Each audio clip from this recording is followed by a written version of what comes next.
മാസങ്ങൾ നീണ്ടുനിന്ന ചർച്ചകൾക്കും വാദപ്രതിവാദങ്ങൾക്കും വീറും വാശിയുമേറിയ മത്സരത്തിനുമൊടുവിൽ പാലക്കാട്, ചേലക്കര, വയനാട് മണ്ഡലങ്ങളിൽ അവസാന ചിത്രം തെളിഞ്ഞിരിക്കുകയാണ്.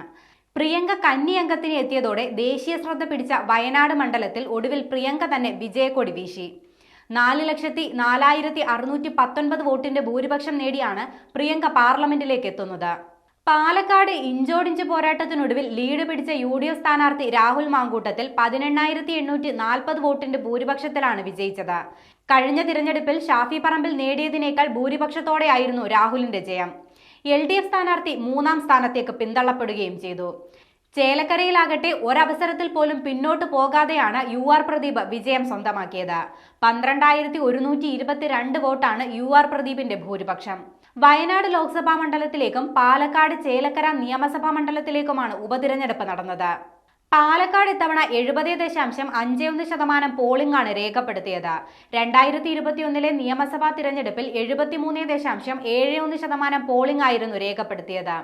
പാലക്കാട് LDFിന് വേണ്ടി P സരിനും UDFിന് വേണ്ടി രാഹുൽ മാങ്കൂട്ടത്തിലും NDAക്ക് വേണ്ടി C കൃഷ്ണകുമാറുമായിരുന്നു മത്സരരംഗത്തുണ്ടായിരുന്നത്. വയനാട്ടിൽ 64.27% പോളിംഗ് ആണ് ഇത്തവണ രേഖപ്പെടുത്തിയത്. കഴിഞ്ഞ തിരഞ്ഞെടുപ്പിൽ 73.57% പോളിംഗ് രേഖപ്പെടുത്തിയ മണ്ഡലമായിരുന്നു വയനാട്. നിയമസഭാ മണ്ഡലങ്ങൾ തിരിച്ചുള്ള കണക്കുകൾ പരിശോധിച്ചാൽ മാനന്തവാടിയിലാണ് ഏറ്റവും കൂടുതൽ പോളിംഗ് രേഖപ്പെടുത്തിയത്. UDFിന് വേണ്ടി പ്രിയങ്ക ഗാന്ധി മത്സരരംഗത്തെത്തിയതോടെ ദേശീയ ശ്രദ്ധ കൂടിയ മണ്ഡലമായി വീണ്ടും വയനാട് മാറുകയായിരുന്നു. LDFിന് വേണ്ടി സത്യൻ മൊകേരിയും NDAക്ക് വേണ്ടി നവ്യ ഹരിദാസുമാണ് മത്സരരംഗത്തിറങ്ങിയത്. ചേലക്കരയിൽ 72.29% വോട്ടാണ് ഇത്തവണ രേഖപ്പെടുത്തിയത്. മുൻ തിരഞ്ഞെടുപ്പിൽ 77.4% വോട്ടാണ് ഇവിടെ രേഖപ്പെടുത്തിയത്.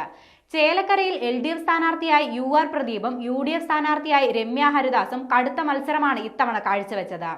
NDAക്ക് വേണ്ടി K ബാലകൃഷ്ണനും നിലമ്പൂർ MLA PV അൻവറിന്റെ DMKക്ക് വേണ്ടി NK സുധീറുമായിരുന്നു മത്സരരംഗത്തുണ്ടായിരുന്നത്.